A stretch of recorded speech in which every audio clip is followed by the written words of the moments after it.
things that I saw that inspired me, I would take that, I would write it down. I'm like, by this age, I have to have this. By this age, I need this. I want 3 kids. I want to be married at this age. It was little things. I didn't have a set goal, but it was just what I was envisioning, where like a timeline of what I wanted things to happen. But it's funny because, they say we make plans and God laughs, because everything that I envisioned was for after I reached 25, and it came before I hit 25, and it was beautiful. It was beautiful and better than I could have ever expected it to. But I kind of had a timeline. I was just envisioning, okay, and every time I would ask myself, like, where do you see yourself in 5 years? Where do you see yourself in 10 years? Or then do short-term goals. Where do you see yourself in 2 years? What is my goal that I'm trying to reach by the end of this year? And little, like baby steps. People want to jump the gun, and it's literally the littlest steps that will get you to your future goal. All this right here, everything you do, putting in the work after your work, these are the little steps that's going to get you to your future success, I believe. Wow. I hope y'all are listening to the formula of success. There's a lot of consistency that I see when I study success. Another thing that I see about you is you had a desire for more than what your present reality presented itself. Mm-hmm. So something that I find is that successful people tend to have a bit of delusion. Yeah. And right now I'm reading Einstein's book, and Einstein himself said that imagination is more important than knowledge. Yes. So I see that you had people don't see that imagination is not like this thing where you leave it in your head. In your head, or it's this thing that exists. It can be used as a tool, a manifesting tool. Mm-hmm. And you are you are an example of that. Right. So why do you think that most people stop? Most people, they want more, they'll have a vision, they'll have a dream, and then they stop. Or they quit. Okay. Did you ever experience that, or what do you think? Some are probably not going to like this answer, but let's keep it real. I was raised on tough love, so I definitely do believe in a little bit of tough loving. The victim mentality.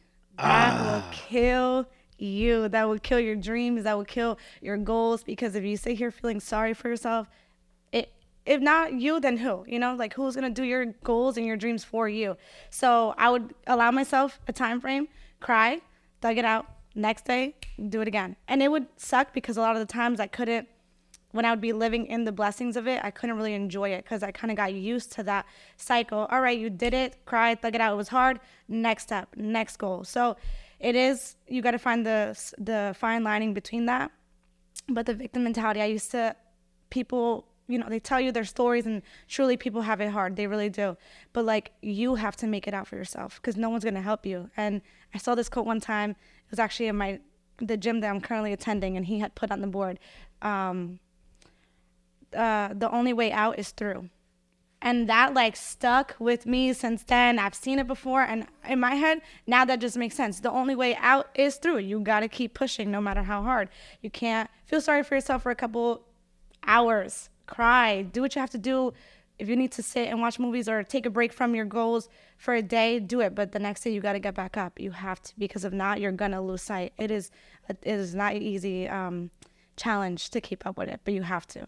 You have to. What would you say for those who are experiencing depression, which I know you battled with at one time? How did you get out of that, and what words would you share with people to get out of that? What helped me,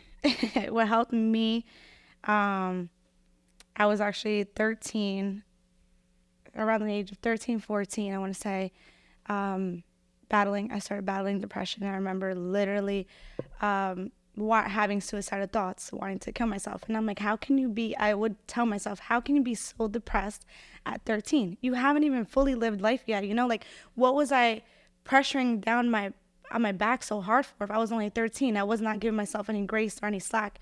Definitely, like I said, it came with the feeling like the black sheep of the family, feeling most outcasted most of the times. The only things that I really could reflect on, and at that time I was actually heavy. I started my walk with God at the age of 13, and I was going to church 3 times a week, sorry. Mm-hmm. But it was I was going, but I wasn't really feeling anything. I was still feeling upset, feeling depressed, feeling sad. And I remember one night sitting in my room, and I was crying, and I just told God, this feels too hard. Like, I don't want to keep doing this. Like, just take me out. Like, as I kept saying was, just take me out. Like, I really don't. Like, I'd rather not. I don't want to wake up the next day. I'm sure it was more in depth than what I'm saying it was. But, and I remember saying that prayer where I was just sobbing my heart out and I was just crying. And I went to church the following week, I believe. And it was for the first time I went back to my grandparents' church. And my dad was like, just come. This lady, she's a powerful woman of God. She's supposed to be preaching. And it was for the youth. So I was like, you know, I have nothing else to lose at this point. I was already depressed. I've already been in it. Why not? And I went, and she was preaching a message on just like heartbreak and depression and stuff like that.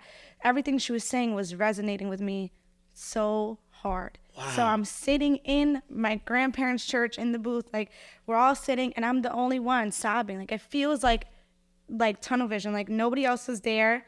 And who she was, like that message was for you, was for me. And I'm crying in my chair, like in my seat. I'm trying to hide my face, and I'm like, there's no way. What are the odds? Mid-service, she doesn't even finish the service.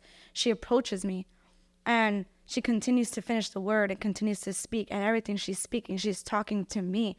And some of the things that she mentioned was like, you know, she's like, you have a heart of gold. You wear it on your sleeve, and people take that and they crush it. And you're tired of being taken advantage of. And I was just like sobbing. She pulls me up to the front. She's like, can I just pray for you? And I'm like, all right, like at this point, like I said, what else can I lose? And she pulls me up and she prays for me. This is when she starts to remove the mic, and she starts to kind of get in my ear, and she started saying more stuff. And no one knew, you know, nobody knew of the thoughts that I was battling at that time.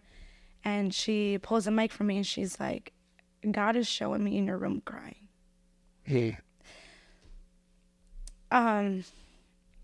There's days you wake up praying that you didn't wake up anymore. And she was just saying things. Sorry. It's okay. It's okay. You need some tissue? I'm okay. Thank you. She was saying things that like nobody would know. Like, how would you know this? I didn't share it. Not even my own mom, who probably slept in the same house as me, didn't even know. So the only person I cried out to was God. Or if there was a God, was what I kept saying, like, you have to help me. And her saying these things that were so specific and so in detail, it rocked my world for a different. I'm like, there's no way that you can't prove that there isn't a greater existence other than us, and that there wasn't a creator that felt so right, who knew my heart, knew my desires. So she continued to pray over me and speak things that, like I said, no one knew. I was just in tears at this point, an overwhelming presence. And afterwards, she hugged me, and she was telling me, she's like, God is real. God loves you. Stop doubting him. Stop doubting him. And after that, I was like, okay, I can only take what I just received and put it to work like I do with everything else, you know, because I could come to you by your health and be like, yo, you got to get fit. You got to do this. This is for your future. You can take what I'm giving you, but you got to go put it to work. So faith without works is dead. So it doesn't mean anything if you're not testing him, if you're not believing, if you're not stepping forward and saying, all right, God, if I fall, you're going to catch me. So from then on, at that moment was kind of when I started my journey. You know, then obviously you're in high school, you kind of fall off. But that was like my big pivotal moment with my faith and with my journey with God, and knowing that, okay, there is a God, he's real. Now I got to just discover. At that age, I wasn't really, after I got what I kind of needed, it sounds mean to say, but I wasn't really ready to dig in like that. And it wasn't until after I had my daughter, who I will always say was my saving grace. She just like, I don't know, she turned my world around. Like, kids, they can if you allow them to, you know, like, and I knew that I wanted better for my life. I couldn't sit here and bring somebody into this world and not give them better. It felt selfish, and it felt like she didn't ask to be here. And I remember those words being the words I used to tell my parents when I was struggling, going through beauty school and mastering 2 jobs at the same time. I didn't ask to be here. Why am I struggling paying my bills, my actual bills, and my school loans? You know, I was doing everything on my own. I didn't have any extra money to hang out, any extra money to do anything for my age. So it kind of felt unfair. And I'm like, you know, I didn't ask to be here. You two brought me here. The least you can do is help me. So that's kind of where it was deep. It was a lot, a lot to unpack. But it was where it was definitely my push to, I gotta that's where the grind really came from. Like, I got to put everything to work. You know, I relate to what you're saying because Lanesia, who's one of your friends, I always tell her that she saved my life. Actually, one of the times that I was speaking in Patterson, she came to hear me speak, and I said it in front of everybody. I told her to stand up. I said, "You saved my life," because at the time I didn't really care about my life. I was a drug dealer. I was in the streets doing my thing. I didn't really care whether I lived or died. Right. But when she was born, I was like, yo, I can't be like my father and not be in her life or be one of those dads that's in prison. Right. And so she gave me the motivation to transform. So she is definitely a pivotal, moment in my life, her birth. So I tell her all the time that she saved my life. Indeed.